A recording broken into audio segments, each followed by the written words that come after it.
आज की बात। स्वागत। आप जानते हैं कि आज की बात में इस समय हम लोग भारत का जो दर्शन है, इस दर्शन को विकसित करने में जिनकी सबसे बड़ी भूमिका रही, ऐसे दार्शनिकों का एक छोटा सा परिचय आपके पास पहुंचा रहे हैं। और इस कड़ी में इस समय हमारे साथ है आचार्य बुद्धपालित। आचार्य बुद्धपालित माध्यमिक दार्शनिक परंपरा के एक बड़े महत्वपूर्ण आचार्य रहे हैं और ये जो उनका परिचय इस वक्त हम आपके पास पहुंचा रहे हैं, दरअसल ये एक शोध अध्ययन है और ये शोध अध्ययन किया है प्रोफेसर डॉक्टर राजेंद्र प्रसाद शाक्य ने, जो कि दर्शन शास्त्र के बड़े प्रसिद्ध प्रोफेसर हैं। वास्तव में यदि हम भारतीय दर्शन की परंपरा को देखें तो दार्शनिकों का एक सीधा परिचय किसी पुस्तक में मिलता नहीं है, लेकिन प्रोफेसर राजेंद्र प्रसाद शाक्य ने इस कमी को पूरा किए और अपने शोध अध्ययन के द्वारा सभी दार्शनिकों का एक छोटा सा परिचय एक साथ लिखकर, क्रमवारिता में लिखकर उसकी एक पुस्तक प्रकाशित की। इसका शीर्षक उन्होंने रखा विश्व के महान बौद्ध दार्शनिक। उनके इसी पुस्तक के आधार पर स्थविर बुद्धपालित का ये परिचय हम आपके पास पहुंचा रहे हैं। तो सबसे पहले तो इस कड़ी में आगे बढ़ने से पहले प्रोफेसर डॉक्टर राजेंद्र प्रसाद शाक्य इनके प्रति आभार व्यक्त करते हैं। उनके इस अनमोल कार्य के लिए उनके प्रति कृतज्ञता व्यक्त करते हैं, उनको धन्यवाद देते हैं और इस कड़ी में आगे बढ़ते हैं।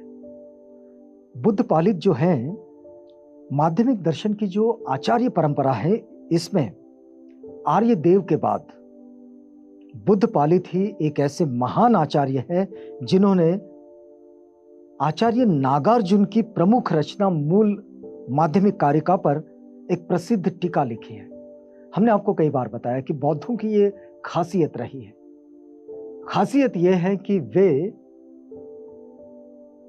उनके विचार के साथ, उनके अनुभव के साथ, उनकी अभिव्यक्ति के साथ जो टिप्पणियां आती है, जो टीकाएं आती है, जो असहमति के स्वर आते हैं, उन्हें भी वे अपने साथ जोड़कर लिखते हैं और वे भी उनके मूल ग्रंथ का हिस्सा होते हैं। तो ये सब एक साथ लेकर चलते हैं।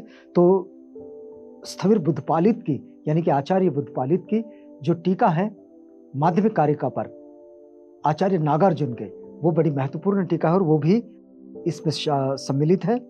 स्थविर बुद्धपालित पंचम शताब्दी के, 5वीं शताब्दी के बौद्ध दर्शन के प्रामाणिक आचार्य है और आपने नागार्जुन की माध्यमिक कारिका पर प्रज्ञा प्रदीप नामक टीका लिखी है, जो वर्तमान में केवल तिब्बती भाषा में उपलब्ध है। बीच का समय आपको पता है कि जिस तरह से बौद्ध साहित्य पर, बौद्ध संस्कृति पर जो आक्रमण हुआ, जिसमें बौद्ध साहित्य जला दिया गया, ये बड़ा नुकसान हुआ है वास्तव में भारतीय दर्शन का। तो तब तो ये साहित्य नष्ट हुआ होगा, इसकी कोई प्रतियां नहीं मिली, लेकिन आचार्य बुद्धपालित का एक संस्करण मिलता है इस पुस्तक का और वो मिलता है तिब्बती भाषा में। तब तिब्बत, लद्दाख, चीन, मंगोलिया, ये सब भारत के दर्शन से इतने प्रभावित थे और वहाँ के दार्शनिक और यहाँ के दार्शनिक सब एक दूसरे के साथ आचार विचारों का आदान प्रदान करते रहते थे। हमारे पास इसके कई उदाहरण मिलते हैं कि जो भारत में विश्व के कई स्कॉलर्स, कई आचार्य, कई विद्वान भारत में पढ़ने आते थे और यहाँ से पढ़कर बौद्ध दर्शन को लेकर वे जो बाहर जाते थे तो वो दर्शन उनके साथ भी वहाँ चला गया। अब देखिएगा, इनका केवल तिब्बती भाषा में ये उपलब्ध है। इनका ग्रंथ नागार्जुन के माध्यमिक संप्रदाय के विभाजक के आधार स्तंभ बुद्धपालित ही है। माध्यमिक संप्रदाय जो है, इसे प्रासंगिक के रूप में बदलना, मतलब बुद्धपालित में उनके नाम पर जो आता है, बुद्धपालित को वास्तव में प्रासंगिक मत के आचार्य, उसके स्थापक भी माना जाता है कि इसकी स्थापना उन्होंने ही की है। शून्यवाद सिद्धांत के व्याख्याकारों में बुद्धपालित का विशेष महत्व उनके द्वारा स्थापित तर्क के प्रासंगिक संप्रदाय की स्थापना से है।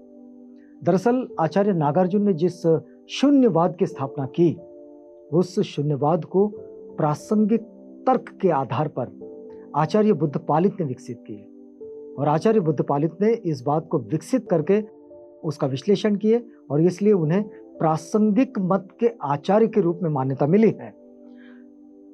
प्रासंगिक मत का सिद्धांत यह है कि अपने मत का खंडन करने के लिए शास्त्रार्थ में विपक्षी से ऐसे तर्कयुक्त प्रश्न पूछे जाए जिसका उत्तर देने में उसके कथन परस्पर स्वयं ही विरोधी हो, मतलब अंतर्विरोध को प्रस्तुत करना। देखिएगा किस तरह से ये अपने तर्कशास्त्र को, अपने दर्शन को, अपने अनुभवों को विकसित करते चले गए ये लोग। शास्त्रार्थ करना है, लेकिन शास्त्रार्थ किस आधार पर करना है? तो अपने विपक्षी से ऐसे तर्कयुक्त प्रश्न पूछे जाएं, ऐसे तार्किक प्रश्न पूछे जाएं कि जिसमें उत्तर देते हुए उसका कथन स्वयं ही परस्पर विरोधी हो जाए, मतलब अंतर्विरोधों में आ जाए, अब जिनकी धारणा निर्मूल हो जाए। इनके इस सिद्धांत को जानने वाले अनेक शिष्य हुए। आचार्य चंद्रकीर्ति ने बुद्धपालित के सिद्धांतों का समर्थन और अनुसरण किया है। यह स्वातंत्रिक माध्यमिक एवं प्रासंगिक माध्यमिक के रूप में जो माध्यमिक दर्शन का विकास हुआ, उसकी नींव आचार्य बुद्धपालित ने रखी है। आचार्य नागार्जुन द्वारा प्रतिपादित सिद्धांत निस्वभावतः शून्यता को स्वतंत्र हेतुओं से सिद्ध करना चाहिए अथवा नहीं, इस वैचारिक सिद्धांत को लेकर माध्यमिकों का विकास दो धाराओं के रूप में प्रवाहित और विकसित हुआ है।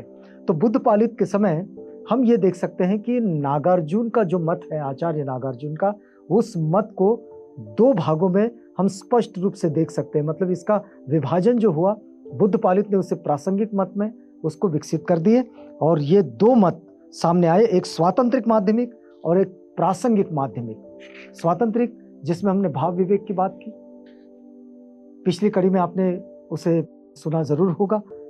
अब एक स्वातंत्रिक माध्यमिक क्या है? तो स्वातंत्रिक माध्यमिकों की मान्यता यह है कि निस्वभावतः को स्वतंत्र हेतुओं से सिद्ध करना चाहिए और स्वतंत्र माध्यमिकों की धारा का भी आगे चलकर दो शाखाओं में फिर उसका विकास हुआ और निम्नलिखित दो नामों से, यानी कि एक सूत्राचार स्वातंत्रिक जो भाव विवेक के द्वारा विकसित हुआ और ये योगाचार स्वातंत्रिक जिसके आचार्य शांति रक्षित है। तो ये दो धाराएं। अब देखिएगा कि जिस तरह से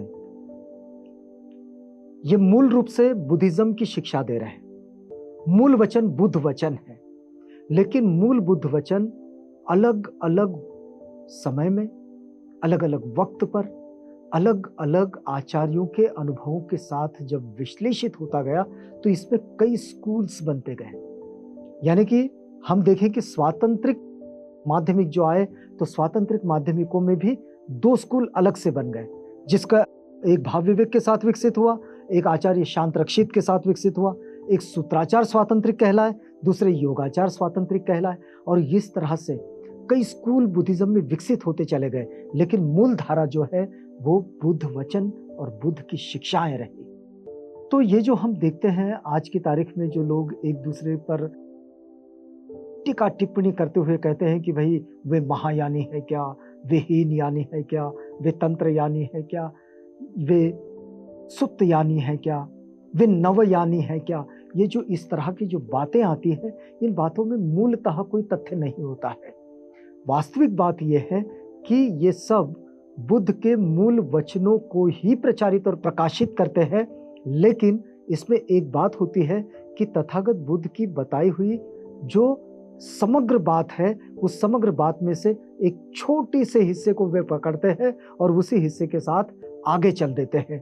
तो वो उनकी एक शाखा के रूप में विकसित हो जाता है, उनके एक मत के रूप में विकसित हो जाता है और वो एक स्कूल बन जाती है। और इस तरह से ये चीजें आगे बढ़ती हैं।